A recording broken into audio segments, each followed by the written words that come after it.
The fiancé and spouse visa approaches are generally the same. You file the application here in the United States. We file all the initial paperwork, copies, passport photos, all of the necessary documents that go along with the forms. The forms are then approved and sent to the National Visa Center in New Hampshire. The National Visa Center then always sends us a checklist asking for originals and for additional documents. And they also ask us to provide what's called an affidavit of support.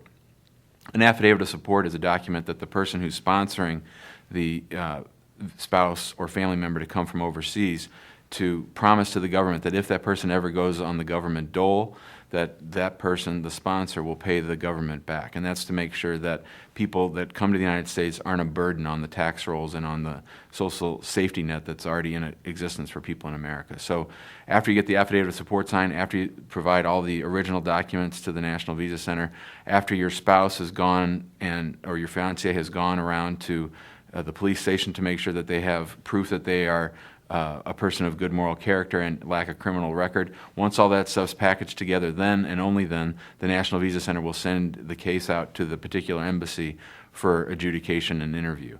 And so the whole process starts with the filing of the paperwork, then to the National Visa Center, then to the embassy. Generally, we tell people the process takes between 6 and 9 months from the date of filing until the time it gets approved. Some cases are more complicated than others. Sometimes there's children involved, and that will sometimes slow things down. But for the most part, a spouse visa case overseas will take between 6 to 9 months for completion.